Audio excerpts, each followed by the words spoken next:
यहाँ तक मैंने करा दिया है आपको। अब बहुत ध्यान से आज की क्लास में आपको जिसमें मास्टरी करनी है दैट इज कीमोऑस्मोटिक हाइपोथेसिस। बच्चे इससे बहुत घबराते हैं बट मैं आपको इसको सिंप्लीफाई करने जा रही हूँ, ठीक है। कीमोऑस्मोटिक हाइपोथेसिस, देखिए मैं लिखूंगी कम, समझाती जाती हूँ। कीमोऑस्मोटिक हाइपोथेसिस। केमो मतलब केमिकल्स, केमो मतलब केमिकल्स। ऑस्मोटिक क्यों लिखा पहले मैं ये समझा देती हूँ फटाफट। Chemo osmotic hypothesis, hypothesis. देखिए रफ पेज है ये। पहले तो आप ये समझिए कि यहाँ पे सारे केमिकल्स का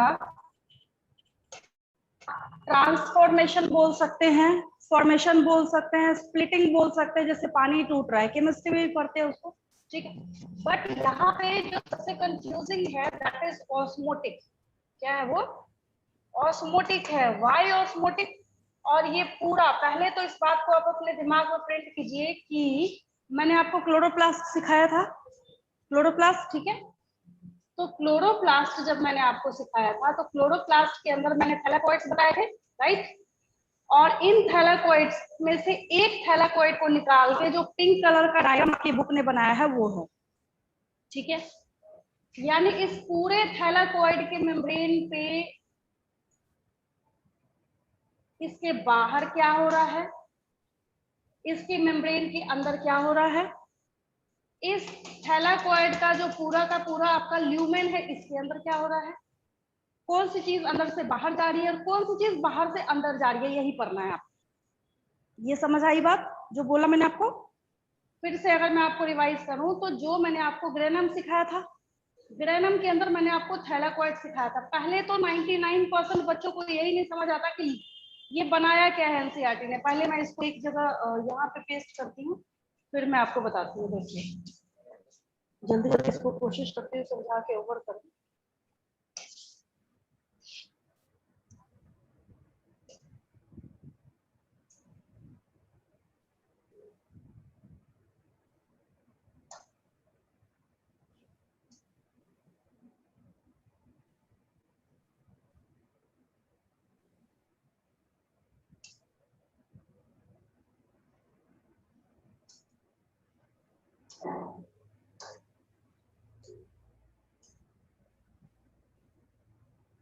बहुत आसान और बहुत इजी हो जाएगा, बाकायदा कि आपको एकदम पिन पॉइंट होके सुनना है।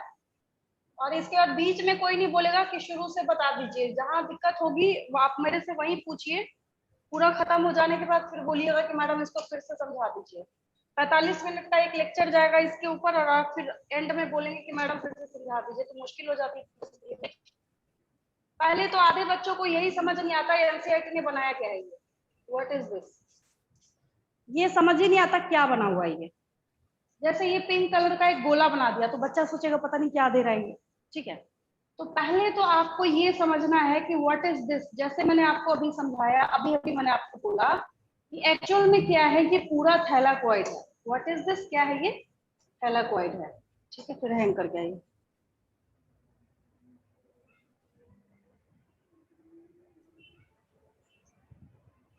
चलिए आ गया, शुक्र।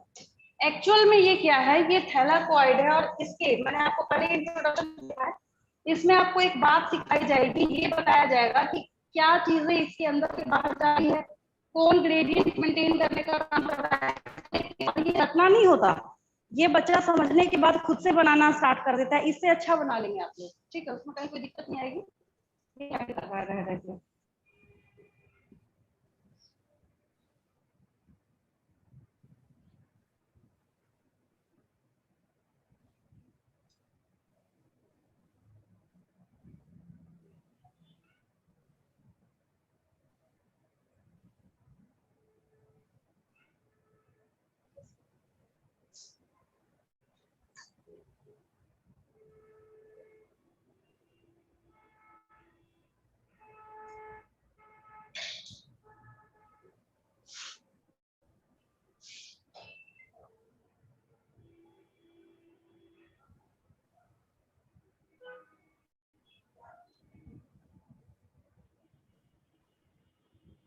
जो अभी तक लगाया था वो गायब हो गया, इससे अच्छा तो मैं कुकी से समझा दूँ।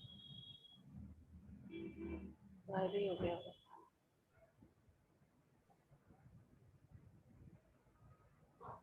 नहीं है, एक लगा के फटाफट बताना स्टार्ट करती हूँ।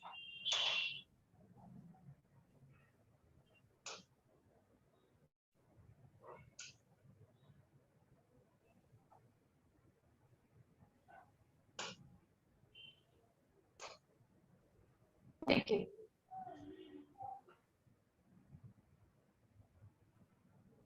इसको पहले मैं समझा देती हूँ, इसके पहले कि उड़ जाए।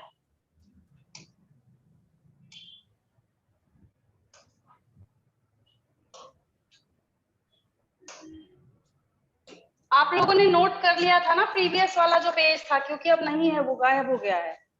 उम्मीद करती हूँ आप लोग, हाँ ठीक है, चलिए वेरी गुड, नोट कर लिया होगा आप लोगों ने। चलिए मैं समझाने पे ज्यादा फोकस करती हूँ, क्योंकि रहते रहते अपने आप कुछ ना कुछ गायब कर देता है, तो अच्छा हो कि आपके दिमाग में ही मैं प्रिंट कर दूं। चलिए इसको हम लोग करते हैं।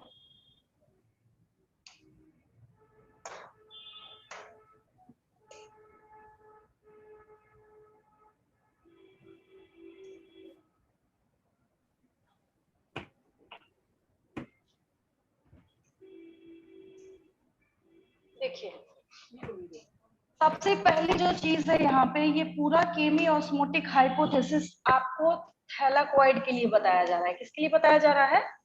थैलाकॉइड के लिए बताया जा रहा है, ठीक है। अब सबसे बड़ी चीज जो है, अगर कोई आपसे पूछता है कि write down the site of formation of the site of formation of ATP, तो माइटोकॉन्ड्रिया आप लोग बोलते थे ना बचपन से, कोई आपसे पूछता था power house of the cell का नाम बताइए, तो क्या बोलते थे? माइटोकॉन्ड्रिया, ठीक है। लेकिन प्लांट के पास एक बोनस है। क्या बोनस है? कि इसके पास क्लोरोप्लास्ट भी प्रेजेंट होता है। क्या प्रेजेंट होता है? क्लोरोप्लास्ट भी प्रेजेंट होता है, ठीक है। और सबसे इंपॉर्टेंट चीज ये है कि आपको अभी सीखना है, साफ साफ ये बोल रहा है, how actually ATP synthesized in the chloroplast, right? कोई दिक्कत नहीं। और क्लोरोप्लास्ट के अंदर भी एक स्ट्रक्चर है आपका, दैट इज थैलाकॉइड, ठीक है। और दूसरी चीज जो है, यहाँ पे हाइपोथेसिस लिखा जा रहा है, नॉट लॉ, नॉट थ्योरी, कुछ नहीं, ना तो इसको लॉ लिखा जा रहा है, ना इसको थ्योरी लिखा जा रहा है। ये एक हाइपोथेसिस है जिसको एनालाइज करके यहाँ पे थ्योरेटिकल पार्ट में लिखा गया है, ठीक है। फोटोसिंथेसिस के केस में भी क्या होता है कि एटीपी का जो सिंथेसिस है, वो डायरेक्ट इसका रिश्ता, नाता, कनेक्शन किसके साथ है? प्रोटॉन ग्रेडियंट के साथ है। किसके साथ है? प्रोटॉन ग्रेडियंट के साथ। अब एक और रफ वर्क इसके लिए लीजिए, ठीक है। अगर आपको समझना हो कि प्रोटॉन ग्रेडियंट क्या होता है, क्या प्रोटॉन ग्रेडियंट, प्रोटॉन ग्रेडियंट, तो इस प्रोटॉन ग्रेडियंट का मतलब है कि आप क्या कर रहे हैं?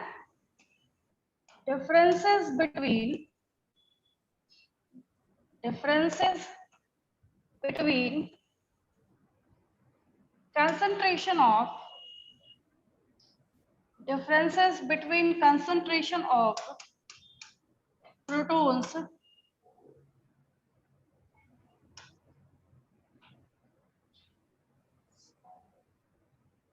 in outside and inside of thylakoid, inside of thylakoid। Physics में आप पढ़ते हैं इलेक्ट्रिक करंट के ऊपर बहुत सारे क्वेश्चंस आप लोग सॉल्व करते हैं, कैसे होता है वो, उसमें किसका रोल है? इलेक्ट्रॉन ग्रेडियंट का है, ठीक है। तो यहाँ पे एग्जैक्टली उसी तरीके से कंसंट्रेशन ऑफ प्रोटॉन्स हम लोग देखना स्टार्ट करते हैं। क्या मतलब है इसका? कि जब हम प्रोटॉन ग्रेडियंट को देखेंगे कि प्रोटॉन ग्रेडियंट किधर ज्यादा है, अंदर की तरफ में अगर ज्यादा है, किधर ज्यादा है? अंदर की तरफ में अगर ज्यादा है, तो ये अपने आप में ये पावर रखेगा कि ये अंदर से बाहर की तरफ जाए। किधर जाए?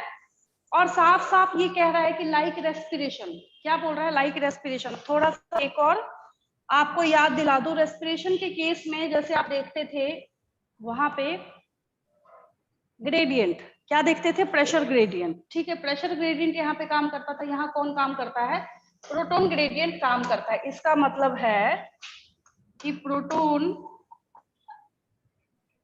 gradient is directly proportional to proton gradient is directly proportional to synthesis of ATP. synthesis of ATP, जितना अच्छा आप इसको ग्रेडियंट दीजिएगा उतना अच्छा ATP बनेगा। अगर प्रोटोन ग्रेडियंट नहीं हुआ तो, अगर प्रोटोन ग्रेडियंट नहीं हुआ तो क्या होगा? ये बेचारा जब अंदर बाहर बराबर होगा तो इक्विलिब्रियम मेंटेन करेगा, और जब इक्विलिब्रियम को मेंटेन करेगा तब तो कहानी खत्म, उसके बाद तो कोई काम ही नहीं होगा। तो मेरे ख्याल से ये बात आपको समझ आ गई, ठीक है। और एक जो यहाँ पे 5 स्टार क्वेश्चन है, दैट इज यहाँ पे ये क्या है? Membranes of thylakoid. मैं बार बार आपको रिपीट कर रही हूँ, ये जो आपको यहाँ पे देखने को मिल रहा है, ये क्या है? ये व्हाट इज दिस? ये है मेम्ब्रेन ऑफ थैलाकॉइड। क्या है ये? Membrane of thylakoid. कोई दिक्कत नहीं किसी को। अब ये मत पूछिएगा थैलाकॉइड किधर से आया।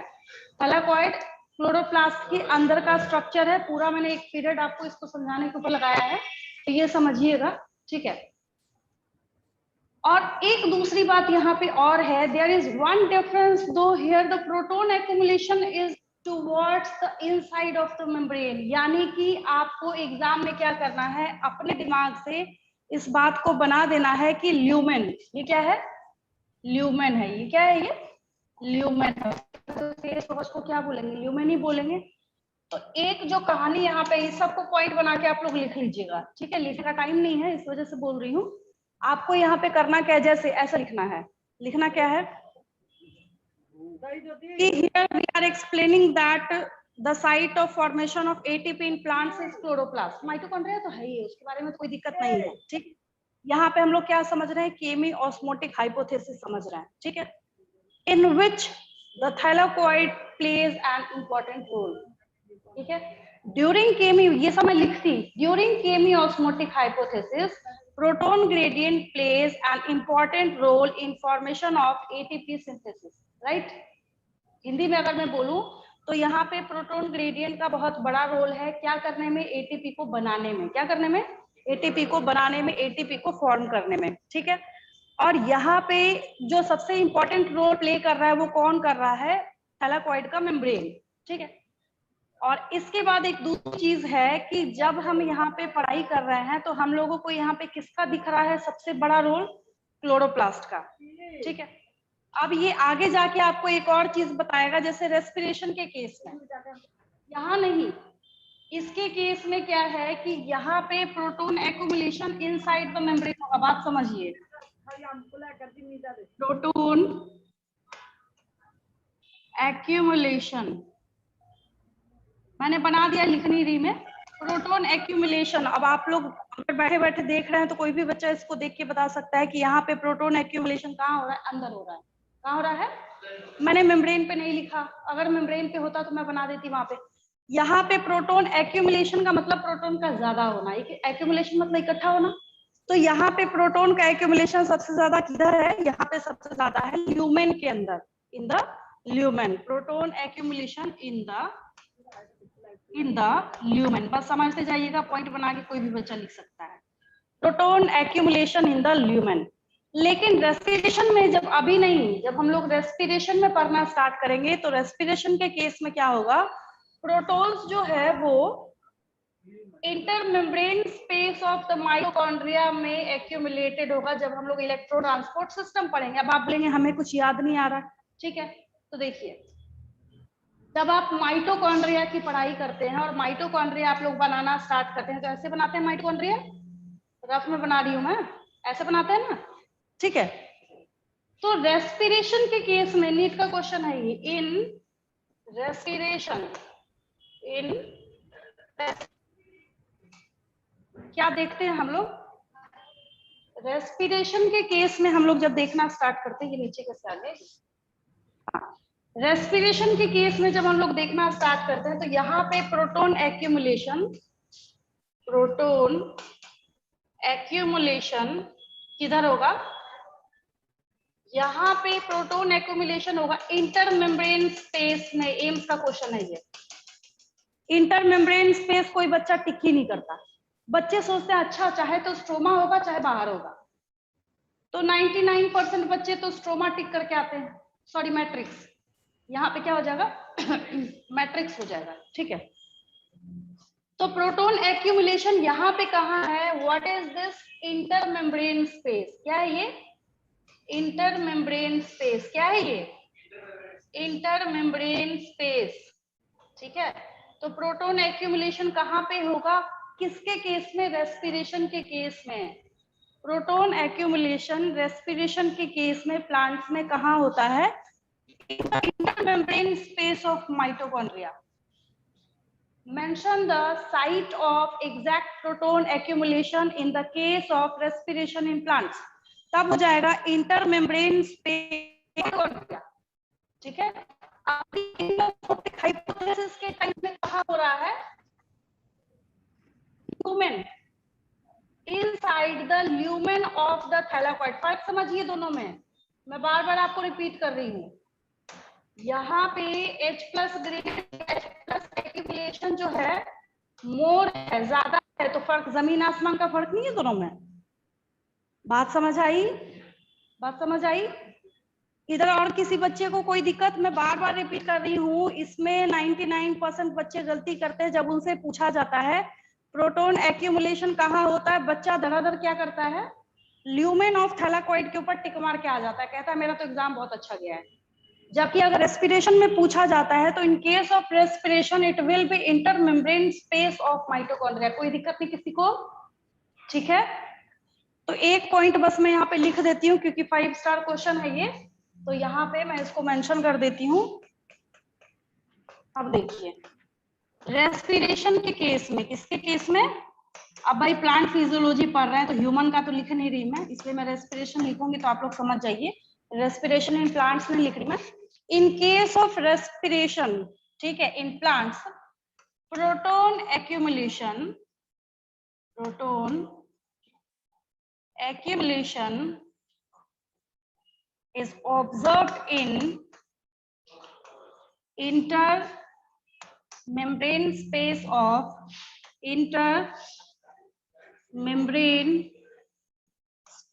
of mitochondria. ये 5 स्टार क्वेश्चन है। माइटोकॉन्ड्रिया जैसे कि हम लोग किस में देखना स्टार्ट करेंगे, इलेक्ट्रॉन ट्रांसपोर्ट सिस्टम और इलेक्ट्रॉन ट्रांसपोर्ट चेन में देखना स्टार्ट करेंगे, क्लियर है। जैसा हम लोग किस में देखेंगे, इलेक्ट्रॉन ट्रांसपोर्ट सिस्टम और इलेक्ट्रॉन ट्रांसपोर्ट चेन में हम लोग देखना स्टार्ट करेंगे, ठीक है। यहाँ पे जो सारा खेल चल रहा है एक्चुअल में, ये वाला जो भाग और ये वाला जो हिस्सा है यहाँ से यहाँ तक, ये हमें आगे जाके पढ़ना है। ये आपको ऐसे इंट्रोडक्शन दे रहा है, खुद ही बोल रही चैप्टर 13, ठीक है। बट मैंने यहाँ पे बता दिया क्योंकि ये जब भी पूछा जाता है बच्चा खुशी खुशी क्या करता है, ल्यूमेन ऑफ थैलाकोइड के ऊपर टिक मार के आ जाता है। वहां पे आपको ध्यान देना है, ये आपसे रेस्पिरेशन पूछ रहा है, क्या पूछ रहा है, रेस्पिरेशन। 50 बार तो मैंने बोल दिया, तब से याद हो गया होगा आप लोगों को, ठीक है। आगे देखिए, बट हम लोग यहाँ पे फोकस किसके ऊपर करेंगे, थैलाकोइड के ऊपर जब फोकस करेंगे, ठीक है। तो यहाँ पे हम लोगों को देखना है कि एक्चुअल में जो प्रोटोन ग्रेडियंट है, क्या है, प्रोटोन ग्रेडियंट है, वो मेम्ब्रेन के अक्रॉस आगे पीछे अंदर बाहर कैसे किस तरीके से चल रहा है, ठीक है। और इसको क्या किया है, इसने स्टेप्स में लिखना स्टार्ट किया। अब फिर से वापस वही पॉइंट आ रहा है जिसके ऊपर कल मैंने आपको लेक्चर दे रखा है पूरा एक पीरियड का, ठीक है। कल मैंने आपको एक क्वेश्चन दिया था कि mention the site of splitting of water. आपने आंसर में क्या लिखा था, inner side of brain of, ठीक है। तो यहाँ पे इसका जब आपने साइट देखा तो प्रोटॉन्स और hydrogen ions that are produced by the splitting of water accumulate within the lumen of the thylakoids. अब ये कॉमन सेंस है, ये क्या है, कॉमन सेंस है, ठीक है। कहीं पे अगर जिस चीज की सप्लाई बहुत ज्यादा हो रही होती है वहां पे वो चीज कॉस्ट वाइज कम होती है, पता है आपको, ठीक है। तो यहाँ पे बहुत ज्यादा प्रोटॉन का क्या मतलब है, यहाँ पे हाइड्रोजन आयंस, ये आप केमिस्ट्री से जानते हैं, ये आप ऑलरेडी क्या जानते हैं, केमिस्ट्री जानते हैं। इसके लिए मैं एक फोटो लगा देती हूँ जिससे आपको समझ आए इजीली।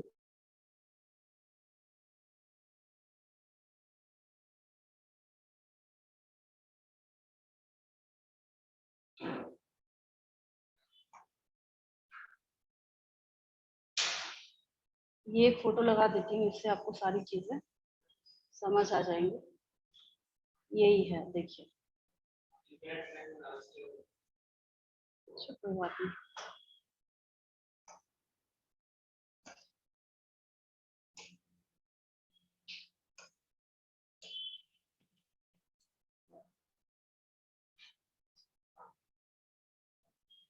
फिर से वापस यहाँ पे क्लियर चीजें हैं।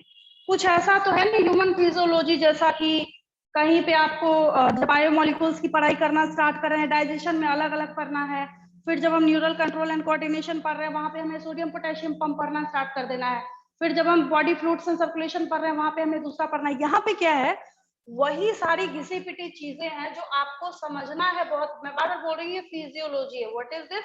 ये प्लांट फिजियोलॉजी है। यहाँ पे घबराने की कोई जरूरत नहीं। आसान तब हो जाता है जब आपको इस तरीके से समझना है इसको कि यहाँ पे सारी चीजें वही है, वही NADP+ है। याद आया? ठीक है, यही यहाँ पे क्या हो रहा है जब आप इसको रिड्यूस कर रहे हैं, यानी कि H+ का जब आप इसमें क्या कर रहे हैं, एडिशन कर रहे हैं। क्या कर रहे हैं? एडिशन कर रहे हैं, तो ये NADPH में कन्वर्ट हो रहा है। अब यहाँ से एक नीट का क्वेश्चन मैं बोलती हूँ, 100 क्वेश्चन तो इसके अंदर से निकलेंगे। कहाँ होता है ये जो NADP+ जो अपना रिडक्शन करता है, तो ये कहाँ होता है? तो आउटसाइड। किधर हो रहा है? ये किधर हो रहा है? ये थैलाकोइड का जो मेम्ब्रेन आपको दिख रहा है इसके आउटसाइड हो रहा है। किधर हो रहा है? इसके आउटसाइड हो रहा है। ठीक है, अब एक और चीज है, देखिए H+ को यहाँ पे ध्यान से, सारा खेल तो इसी का है ना, सारा गेम जो है यहाँ पे बनाने का, बिगाड़ने का, मेंटेन करने का काम कौन करेगा? H+ करेगा। इसको ध्यान से देखिए, यहाँ पे ये पानी क्या हो रहा है? टूट रहा है। क्या हो रहा है? टूट रहा है। ठीक है, जब ये टूटेगा तो क्या करेगा? ये अंदर में बहुत सारा फिनोमिना मिलके कुल मिला के क्या काम करते हैं? प्रोटॉन ग्रेडियंट को बढ़ाने का काम करते हैं। High H+ concentration, high H+, ये आपको दिख रहा है खुली आंखों से। मुझे रटाने का शौक नहीं है यहाँ पे, आप बात समझिए। क्या बाहर बनाया इसने? एक आधा जो बाहर बनाएगा छुटपुट किसी भी तरीके से, और ये प्रोटॉन ग्रेडियंट क्या करता है? ये प्रोटॉन ग्रेडियंट, जैसे मान लीजिए आपने खाया नहीं, आपके अंदर बिल्कुल ताकत नहीं है, 3 दिन से आप भूखे हैं, आपको कोई बोले भाई आप ये सीढ़ी 10 बार ऊपर से नीचे चढ़ो, पॉसिबल नहीं होगा आपसे। ठीक है, तो यहाँ पे ये प्रोटॉन ग्रेडियंट क्या करता है?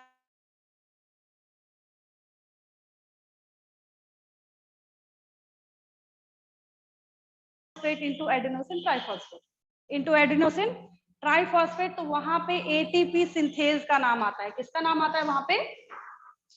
ATP सिंथेज का नाम आता है। ठीक है, which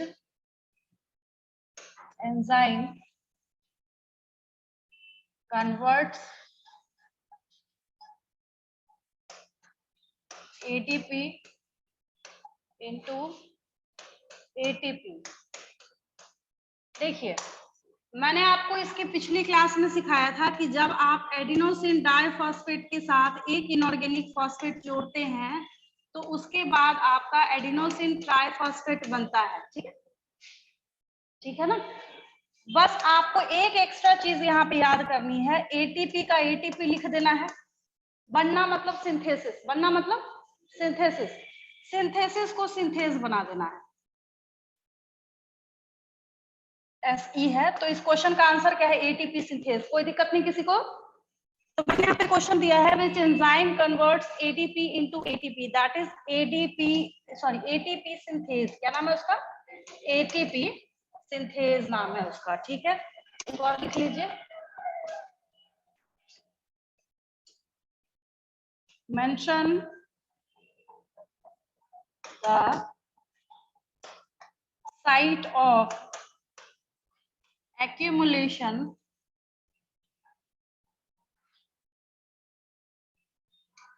of protons during respiration,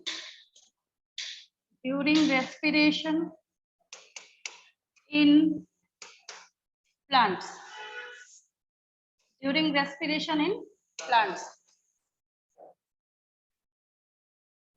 और ब्रैकेट में मैं आपको यहाँ पे ETS और ETC लिख देती हूँ। आंसर बोलिए क्या होगा? Intermembrane of mitochondria. हाँ, very good, intermembrane space of mitochondria. अगर इस क्वेश्चन को मैं बदल दूं, अगर इस क्वेश्चन को मैं चेंज कर दूं, name the site of accumulation of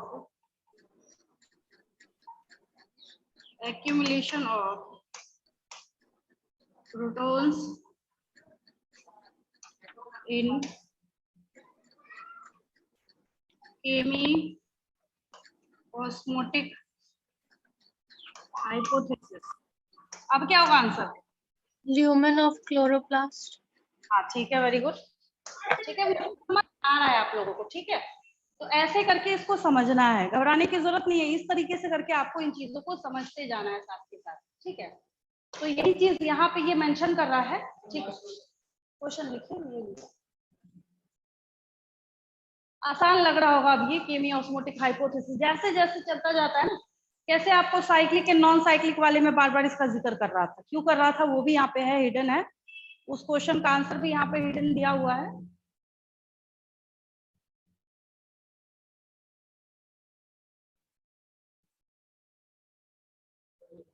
हो गया?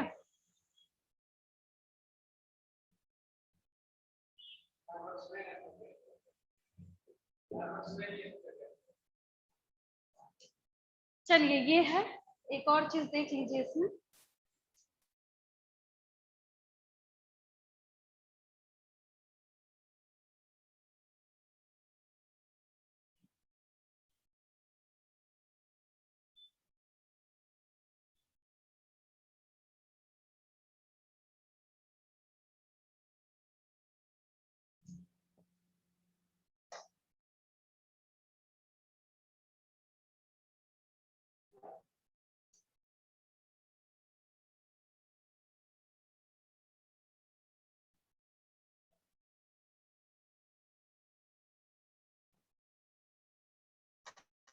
इस पेज पे मैंने आपको क्या कराया, बस प्रोटॉन ग्रेडियंट ये समझाया था, ना गायब हो तो अच्छी बात है, हो जा सके कोई दिक्कत नहीं, इसके ऊपर कुछ लिख देती हूँ तब शायद नहीं गायब होगा।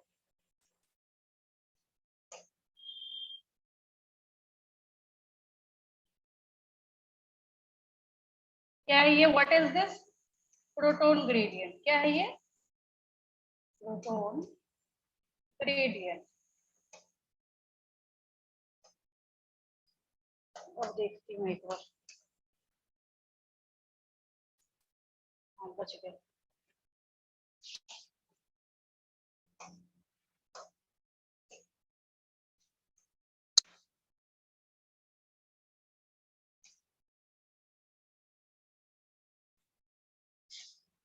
देखिए,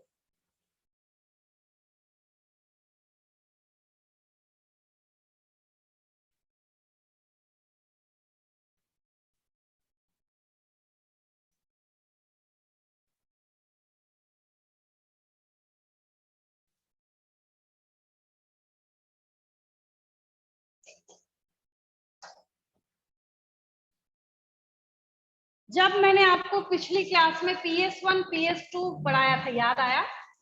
याद आया? PS1 PS2 में कौन घूम रहा था फुटबॉल की तरह, इधर से उधर, उधर से उधर? कौन घूम रहा था? इलेक्ट्रॉन घूम रहा था। कौन घूम रहा था? इलेक्ट्रॉन्स घूम रहे थे, ठीक है। ये क्या दे रहा है यहाँ पे? ये रहा आपका PS1 और ये रहा आपका PS2, ठीक है, कोई दिक्कत नहीं है। मैम, हाँ बोलिए। एक बार डायग्राम फिर से बताइए ना। क्या बताऊं फिर से? एटीपी सिंथेसाइजेस, वो वाला जो डायग्राम आप लगाई हैं। आवाज समझ नहीं आ रही मुझे मैम जो देखिए, निकेत, अभी तक मैंने बस एक बात बोली है, पिछले वाला तो खैर इजी था, वो तो आपको समझ आया होगा। मैंने बोला कि पिछली क्लास में मैंने आपको जेड स्कीम पढ़ाया था, ठीक है। यस तो मैम, जेड, हाँ, जेड स्कीम जो मैंने आपको पढ़ाया था, तो उसमें मैंने आपको एक तो ये PS2 पढ़ाया था, यहाँ देखिए ना साफ साफ लिखा हुआ, ये मैं दोबारा से लिख देती हूँ, मेरे पास है स्पेस तो लिखने में क्या लिखा, यहाँ पे देखिए PS2 है लिखा हुआ, राइट? Yes ma'am. और यहाँ पे हम लोग PS1, अब इसी थैलाकोइड के मेम्ब्रेन की इस पोजिशनिंग की वजह से हम लोग क्या करते हैं, वहां पे भी पहले PS2 बनाते हैं और पहले फिर बाद में PS1 लिख रहा है, ठीक है। तो ये PS2 और PS1 यानी फोटो सिस्टम्स, ठीक है। तो जब हम फोटो सिस्टम्स की बात करते हैं, तो जैसे फोटो सिस्टम्स के केस में इलेक्ट्रॉन इधर उधर घूमने का काम कर रहा था, ठीक है, उसके साथ साथ क्या हो रही थी, एक और इम्पोर्टेंट चीज हो रही थी, क्या कि जैसे जैसे ये काम होता है, बिकॉज इसको पानी टूटा था, PS2 के स्प्लिटिंग के पहले वाटर मॉलिक्यूल का ब्रेकडाउन कराया था, आपको याद है, स्प्लिटिंग ऑफ वाटर, ठीक है। तो यहाँ पे जो स्प्लिटिंग ऑफ वाटर हो रहा है, तो इसका कनेक्शन समझिए। जैसे बच्चा क्वेश्चन पूछता है कि मैडम ठीक है, वो दूसरी चीज है और ये दूसरी चीज है, तो कनेक्शन क्या हो गया, कनेक्शन कैसे नहीं होगा। ये जो इसके पहले जो आप स्प्लिटिंग ऑफ वाटर कर रहे थे, क्या कर रहे थे, स्प्लिटिंग ऑफ वाटर, तो ये तो प्रोटॉन्स को तोड़ तोड़ के इधर ल्यूमेन में दे रहा है, बात समझ आ रही है। ये तो यहाँ पे प्रोटॉन्स को, तो यही चीज यहाँ पे लिख रहा है कि as electrons move through the photo systems में किसका रोल है, इलेक्ट्रॉन्स का है, किसका है। यहाँ पे फुटबॉल की तरह, जैसे एक फुटबॉल मैच चल रहा है, ठीक है, उसके अंदर से फुटबॉल गायब कर दीजिए, प्लेयर क्या करेगा, खड़ा होकर क्या करेंगे, फिर क्या मुक्केबाजी करेंगे, तो फुटबॉल थोड़ी कहलाएगा वो, ठीक है। तो यहाँ पे एग्जैक्टली उसी तरीके से इलेक्ट्रॉन जो है, यही जंप करा के सारा काम, पूरा गेम मेंटेन करने का काम करता है, ठीक है। Through the photo system protons are transported across the membrane. This happens because the primary acceptor of electron, which is located towards the outer side of the membrane, transfers its electron not to an electron carrier but to an H carrier, ठीक है। तो यहाँ पे ये क्या कर रहा है, और स्ट्रोमा का मतलब, ये फोटो अगर आप समझना भूल जाते हैं, मान लीजिए आपके दिमाग से निकल जाता है अगर, हाँ, तो एक बात आप और समझिए, एक रफ वर्क मैं यहाँ पे कर देती हूँ। आप अगर ये क्लोरोप्लास्ट देख रहे हैं, क्या देख रहे हैं, क्लोरोप्लास्ट, और ये सब क्या है, थैलाकोइड मतलब ग्रेनम, ठीक है। तो इसके बाहर में जो फ्लूइड भरा हुआ था, क्या था, जो फ्लूइड भरा हुआ था, तो वो सब फ्लूइड क्या था, यहाँ पे स्ट्रोमा था, क्या था वो, स्ट्रोमा था।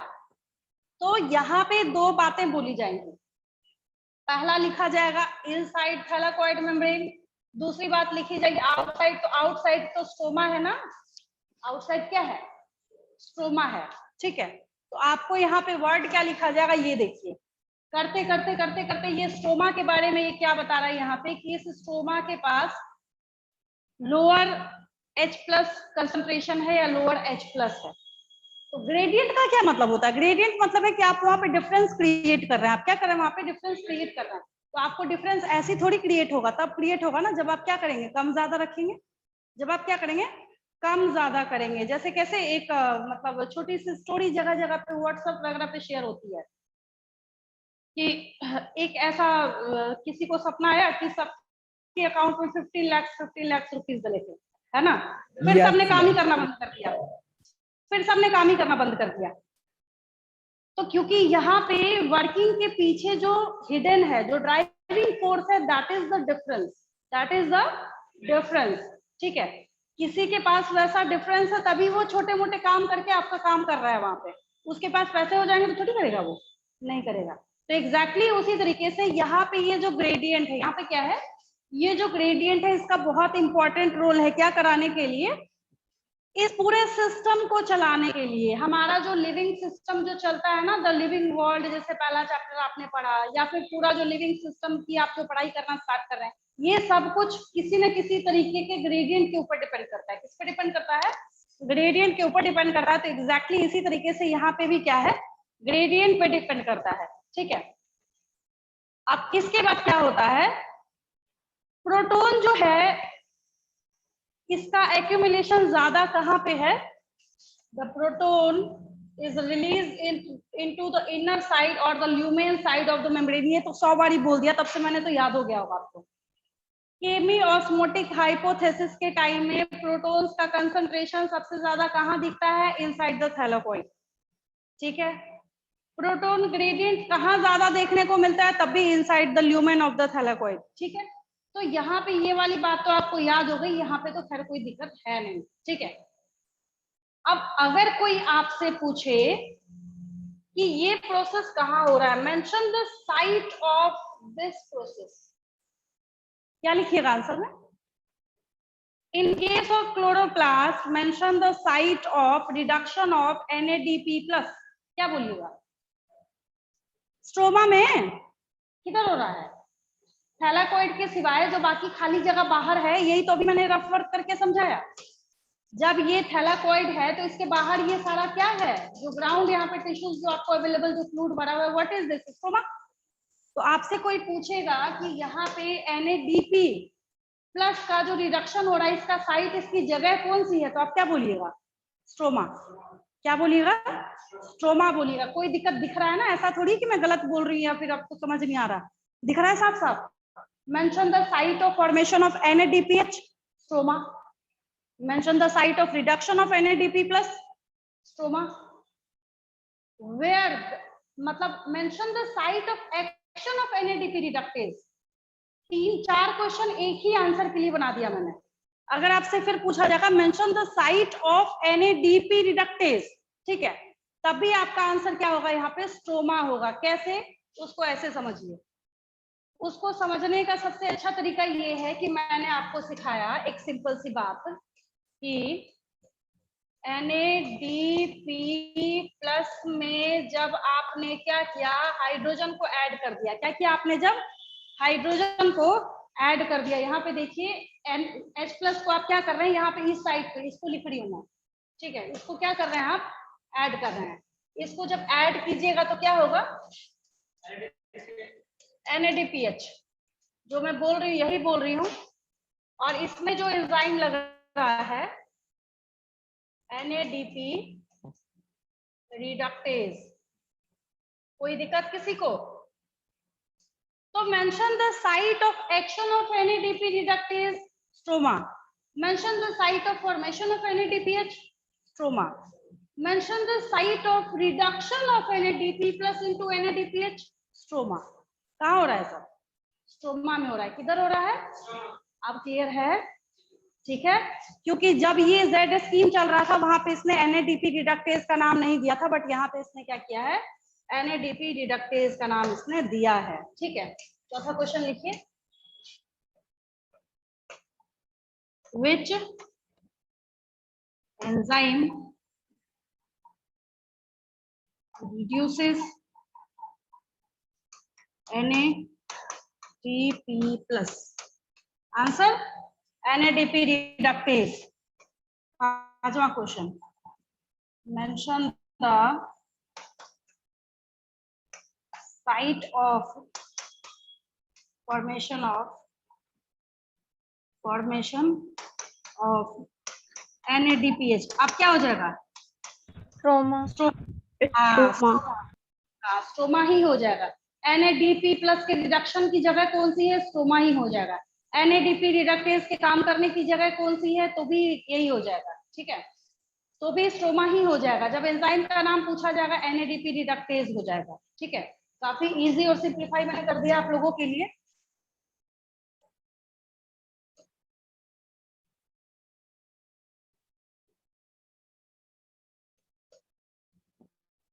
हो गया सारा क्वेश्चन नोट ये वाला? आगे बढ़े।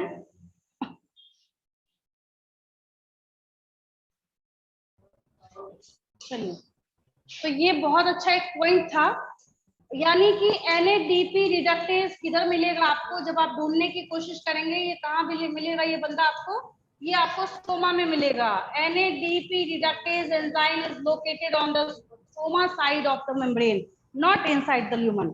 जहां होगा वहीं तो काम करेगा, जहां होगा वहीं पे ये काम करेगा। आपने देखा है कभी कोई कंपनी जाके रेगिस्तान में बना रही है, पानी कहाँ से मिलेगा उसको?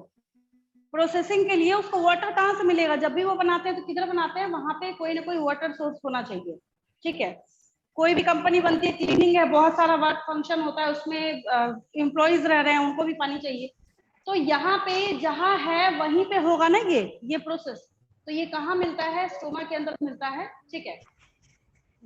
Along with electrons that come from the acceptor electrons of protons are necessary for the reduction of NADP plus to NADPH plus H plus. These protons are also removed from the stoma. इनको फिर क्या किया जाता है, stoma से भी निकाल के बाहर करके किधर किया जाता है, ये इनसाइड आ रहे होते हैं, इधर जा रहे होते हैं। ये H प्लस जो है कुल मिला के ऐसी स्टोरी बनती है, ऐसा बैकग्राउंड तैयार होता है कि हमेशा हर जगह से H प्लस जो है वो बाहर से किधर की तरफ जाने के लिए तैयार होता है, अंदर की तरफ जाने के लिए तैयार होता है, जिसकी वजह से मोर एक्यूमुलेशन ऑफ, जिसकी वजह से क्या हो रहा है, more accumulation of protons are observed inside the lumen of the thylakoid.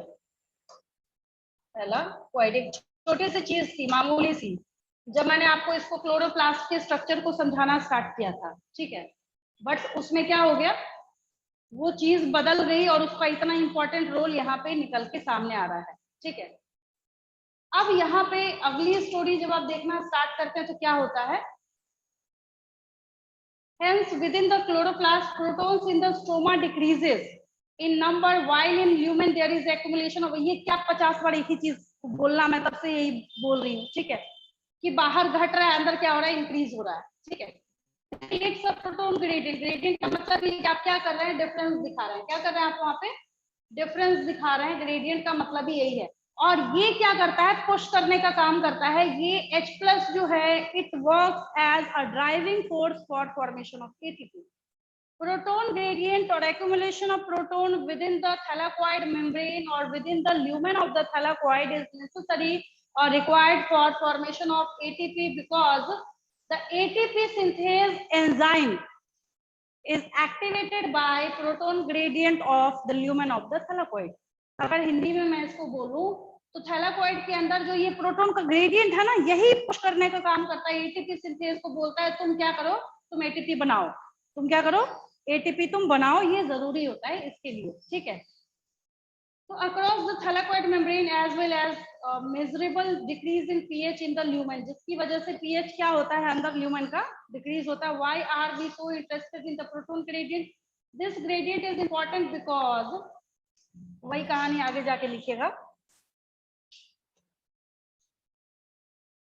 it is the breakdown of this gradient that leads to synthesis of ATP, लिख दिया। What is the significance of presence of proton gradient? What is the significance of presence of proton gradient? तो ये gradient जो है ये important है, ठीक है, क्योंकि यही gradient जो है ये क्या करता है, ATP बनाने का काम करता है। और प्रोटॉन जो है ये जैसे क्या करेगा, यहाँ पे ये देखिए ग्रीन कलर से ये क्या कर रहा है, चलता जा रहा है, नहीं जब से जा रहा है जा रहा है जा रहा है जा रहा है जा रहा है जा रहा है जा रहा है, ये गया यहाँ पे बाहर, तो मतलब आप अंदर से बाहर भेज रहे हैं, तो क्या कर रहे हैं, तोड़ने का काम कर रहे हैं ग्रेडियंट को। अच्छा भला बेचारे ने क्या किया था, उसको मेंटेन करने का काम किया था, तो इसको आप यहाँ पे ब्रेक डाउन करने का काम कर रहे थे।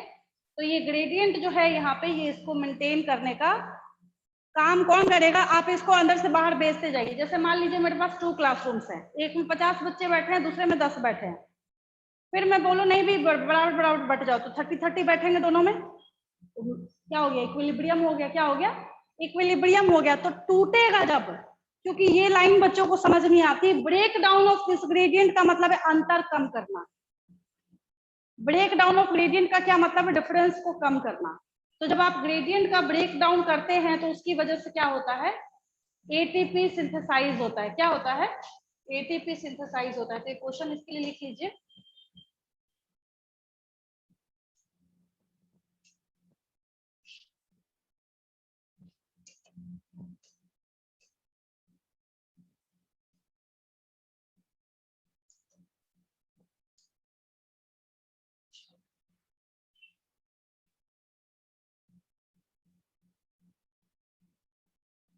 what happens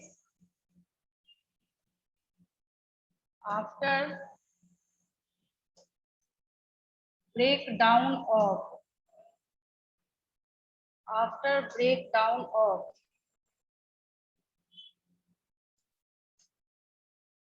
protons gradient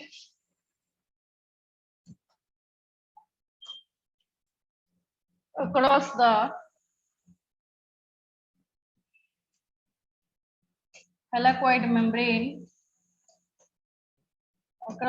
thylakoid membrane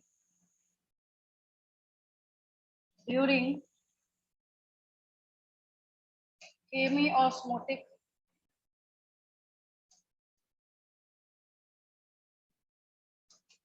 hypothesis.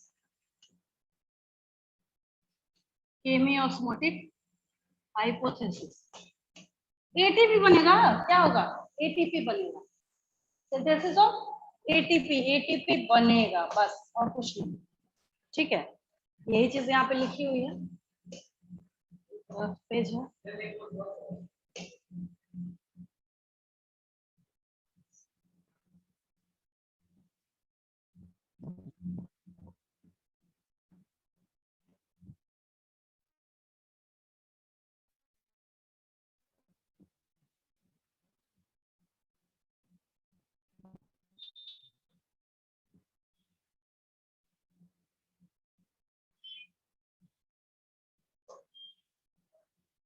The gradient is broken down due to the movement of protons across the membrane to the stroma through the transmembrane. ये वाला जो है ट्रांसमेम्ब्रेन प्रोटीन इसको बोलेगा, ये वाला जो, ठीक है। अब क्योंकि ये यहाँ पे जो ग्रीन कलर की लाइन थी, ये H+ क्या हो रहा है? भाग रहा है अंदर से किधर की तरफ? बाहर की तरफ। तो ग्रेडियंट बेचारा डिस्टर्ब होगा, क्या होगा उसके बाद? ग्रेडियंट जो है वहां पे डिस्टर्ब हो जाता है, ठीक है।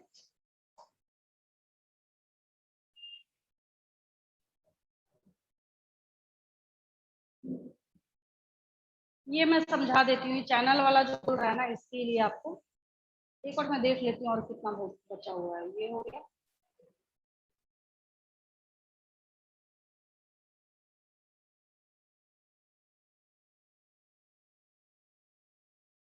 केल्विन साइकिल वगैरह सब बचा हुआ है, जबकि मैं कुछ लिख नहीं रही हूँ, बस समझाने का काम कर रही हूँ। अभी इतना जा रहा है, अभी काफी बचा हुआ है इसमें। लास्ट में ये फोटो रेस्पिरेशन है और समरी होगा, फिर दोनों का डिफरेंस है।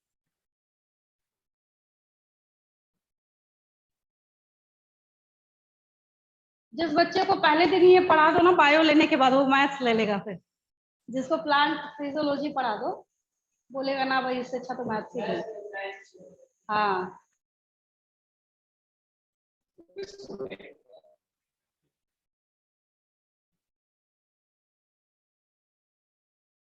खैर एक एक चीज आपने समझी हुई है, इसमें से हर एक चीज आपने समझी हुई है।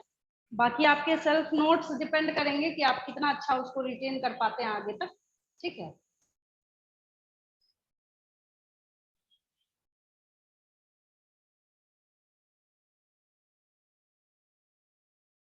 ट्रांसमेम्ब्रेन चैनल किसको बोलते हैं समझाती हूँ मैं आपको, देखिए, क्योंकि यहाँ पे आपको ट्रांसमेम्ब्रेन चैनल जो है ये समझना है। इसकी फोटो मैं एक दिखा देती हूँ आपको।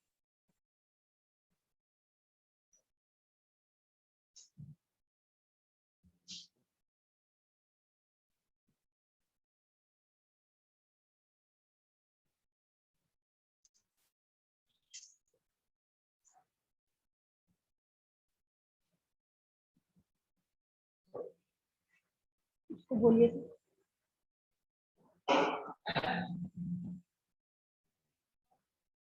आ गया, लेकिन पहले वाला फिर गायब हो गया।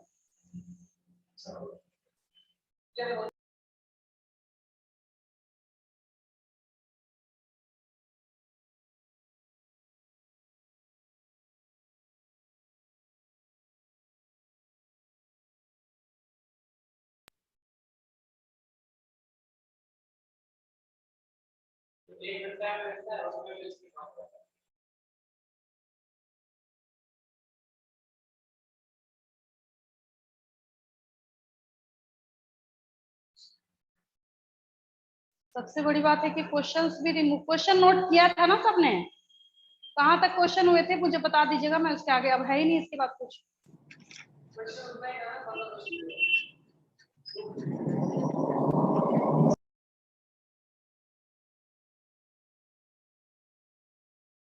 नहीं है अब इसके बाद,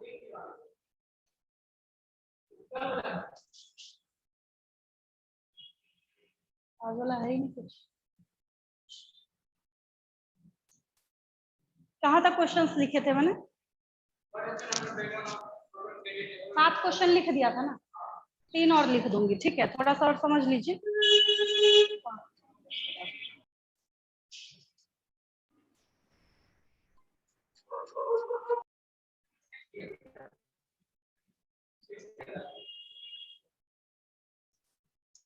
चलिए समझ लीजिए, कोई ठिकाना थोड़ी है कब गायब हो जाए क्या हो जाए, कुछ समझो तो अच्छा है कि मैंने 10 बार बोल बोल के एक चीज आप लोगों को रटा दिया है, तो नहीं लग रहा होगा अफसोस, ज्यादा लिखा नहीं था मैंने, बट थोड़ी मेहनत तो करी थी। चलिए फटाफट समझिए, ठीक है? समझते समझ दिमाग में प्रिंट होना चाहिए, ठीक है? देखिए, ट्रांस मेम्ब्रेन चैनल किसको बोला जाता है, सो समझिए। मान लीजिए क्या होता है कि मैंने यहाँ पे एक मेम्ब्रेन बना दिया, क्या बना दिया? मेम्ब्रेन बना दिया, ठीक है? थैलाकोइड का मेम्ब्रेन है, और यहाँ पे ना कोई मॉलिक्यूल है, ये यहाँ से बाहर जाना चाहता है, ठीक है? बट जब ये बाहर जाना चाहता है, मेम्ब्रेन बोलेगा नहीं मेरी इतनी कैपेसिटी नहीं है कि मैं तुमको अलाउ करूं कि तुम बाहर चली जाओ। दैट मीन्स कि बहुत छोटा सा होल है, इतना सा, आपको कोई बोले जबरदस्ती उसमें से निकल के बाहर जाइए, पॉसिबल नहीं है, ठीक है? तो इसके बीच में क्या होता है, ट्रांस मेम्ब्रेन चैनल को बिठाया जाता है। किसको बिठाया जाता है? ट्रांस मेम्ब्रेन चैनल को। ट्रांस मेम्ब्रेन का क्या मतलब? मेम्ब्रेन के बीच में। ट्रांस मेम्ब्रेन मतलब मेम्ब्रेन के बीच में यहाँ बिठा दिया, इस चैनल को यहाँ पे बिठाया जाता है, जो कि इसको अलाउ करता है, इसको अलाउ करता है, बोलता है हाँ भाई यूर मोस्ट वेलकम, अब आप जा सकते हैं यहाँ से, मतलब आपने गेट बना दिया उसके लिए, ठीक है? तो वही चीज यहाँ पे ये बोल रहा है, ट्रांस मेम्ब्रेन चैनल क्या है यहाँ पे? यहाँ पे है ट्रांस मेम्ब्रेन चैनल। क्या दिक्कत है इसको?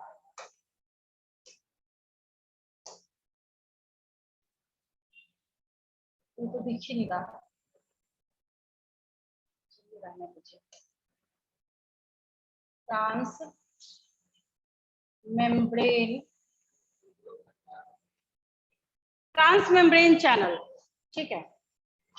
जब आप एटीपी सिंथेज का स्ट्रक्चर देखना स्टार्ट करते हैं, आप ही की एनसीईआरटी किताब में ही नेक्स्ट चैप्टर में बना हुआ है, बट मैं आपको शो कर देती हूँ, देखिए।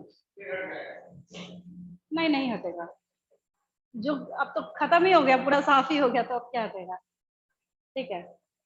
उसके बिना आपको समझ नहीं आ सकता। CF not of ATP synthase, उसका एक स्ट्रक्चर और शेप होता है।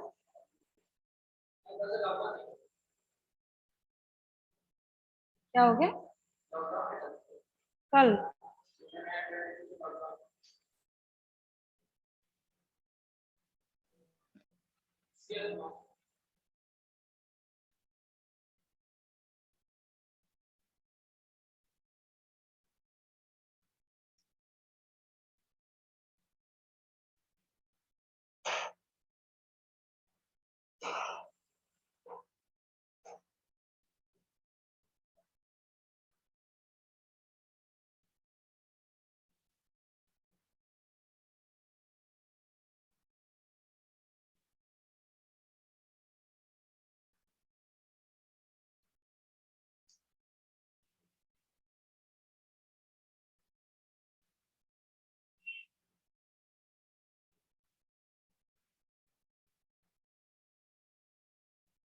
मार्क नहीं किया ना कहीं पे, यहाँ किया?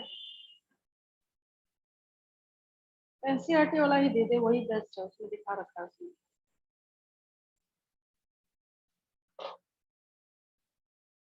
ये है, देखिए।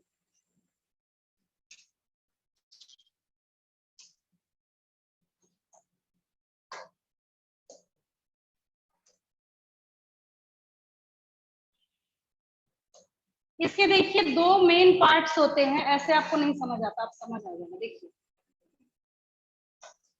और समझते जाइए।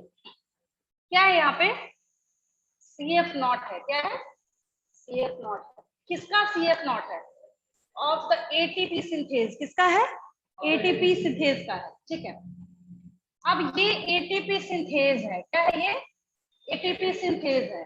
ठीक है, तो ये जो यहाँ पे बैठा, जैसे मैंने बोला कि गेट बनाने का काम करा, इसने क्या किया? गेट बनाने का काम किया। तो इसको ध्यान से इसके स्ट्रक्चर को एनालाइज करना स्टार्ट कीजिए। यहाँ पे एनसीईआरटी में दूसरा शेप बना हुआ है, इसका एक ये पार्ट है। स्ट्रोमा वाली साइड में नीट के एग्जाम में क्वेश्चन पूछा जाता है कि इसमें से स्ट्रोमा वाली साइड में कौन प्रेजेंट होता है? CF1 होता है, CF नॉट या CF0 का टीचर बोलते हैं इसको, CF नॉट होता है, बोथ होता है, नन ऑफ द अबव होता है। स्ट्रोमा वाले साइड में CF1 होता है। कौन होता है? CF1 होता है। ठीक है, और CF नॉट किधर होता है? ल्यूमेन वाले साइड में होता है। ये किधर है? CF नॉट किधर है? ल्यूमेन वाले साइड में है। The ATP synthase enzyme consists of two parts. ATP synthase enzyme का है दो पार्ट है। और कितना है? दो पार्ट है। एक है आपका one called the CF naught embedded in the thylakoid membrane. membrane दिख रहा है आपको? ये what is this? क्या है ये जो यहाँ पे बना आपका, इधर से लेके इधर तक चला ऐसे, तो ये क्या है? what is this? आप ये भी तो याद रखिए ना कि ये थैलाकोइड मेम्ब्रेन है। क्या है ये? थैलाकोइड मेम्ब्रेन है। कोई दिक्कत किसी को? यस और नो? क्या है ये? थैलाकोइड मेम्ब्रेन है। तो कोई आपसे पूछेगा कि एटीपी सिंथेज का कौन सा ऐसा पार्ट है जो कि एम्बेडेड होता है इसके मेम्ब्रेन के अंदर। ठीक है, तो उसके लिए आपको आंसर करना है CF not. Which part of ATP synthase is embedded in the thylakoid membrane? 7 question हो गया था, 3 मैं यहाँ पे लिख देती हूँ। 6 हुआ था? यस मैम 6 हुआ था। अच्छा ठीक है, 7th लिखिए फिर। पहले तो ये लिख लीजिए, 7th लिखिए। ये अपने आप पता नहीं क्या क्या चल रहा है ये, इसको भी ना। अच्छा कोई बात नहीं। 7वां लिखा था ना मैंने, आपने नोट नहीं किया था, यही ना? अच्छा कह रहा है लोग नोट नहीं की थी। ठीक है मैं लिख देती हूँ, मतलब 7th मुझे लिखना है, यही ना? चलिए मेंशन द, पहले तो ये लिख लीजिए, mention and represent, mention and represent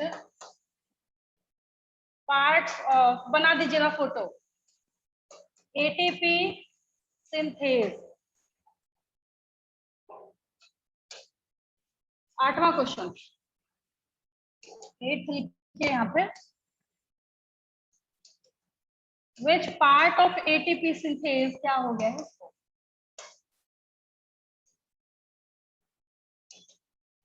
हाँ 8th क्वेश्चन लिखिए, which part of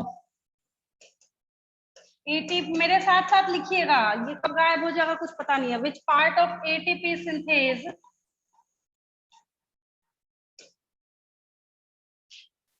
is embedded, मतलब डूबा हुआ,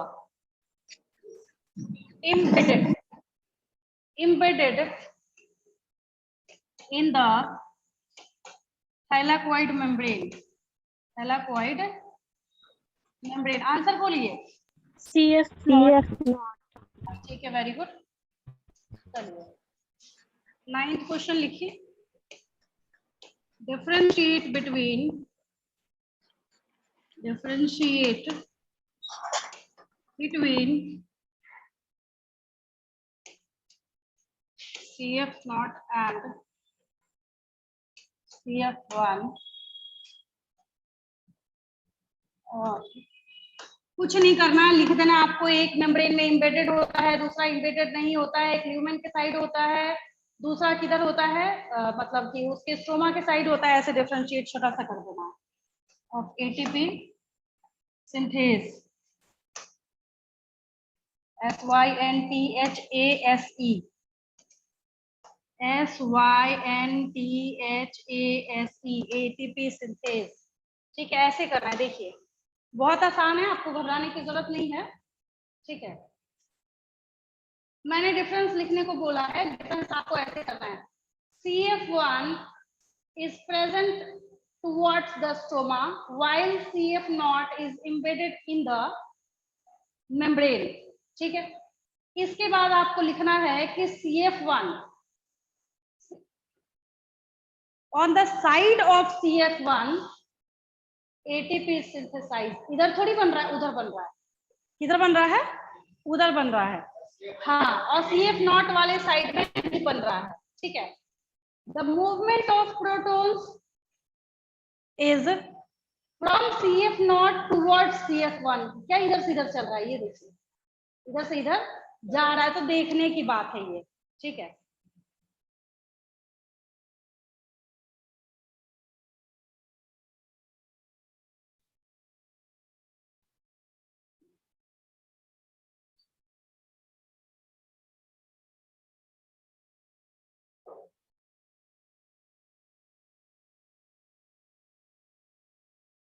CF1 के बारे में एक बात बोल रहा है, क्या क्या बोल रहा है ये?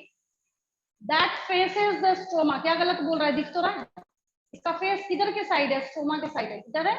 स्टोमा के साइड है। तो फोटो की कितनी इंपॉर्टेंस आपको समझ आ गया देख के? ऐसे में बकवास करते करते आपको समझ नहीं आता। ठीक है, हाँ, energy to cause a conformational change in the CF1 particle of the ATP synthase which makes the enzyme synthesize several molecules of energy packed ATP। जो सारे फसाद की जड़ है। Energy currency of the cell is ATP। ATP नहीं होगा कोई काम नहीं होगा, कुछ नहीं है। ये क्या है? यहाँ पे क्या देख रहे हैं हम भाई?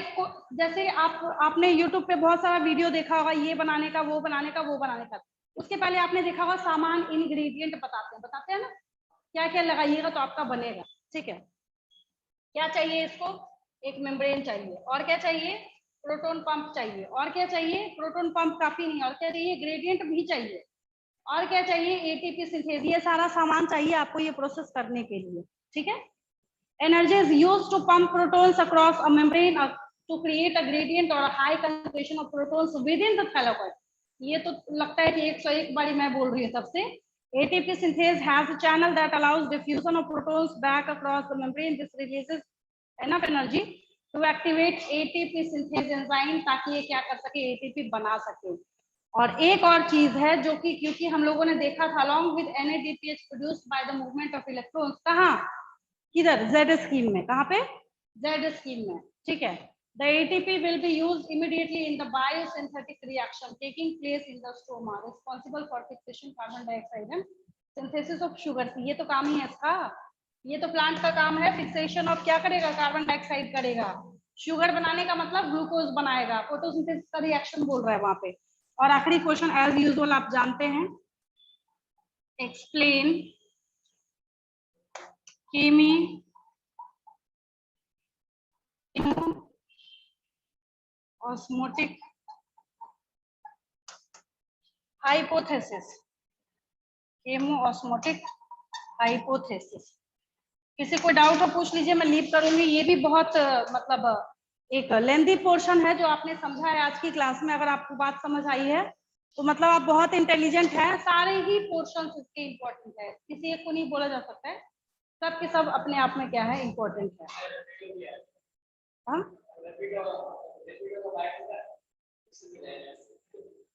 चलिए लीव कर रही हूँ मैं। Thank you, ma'am. Thank you, ma'am.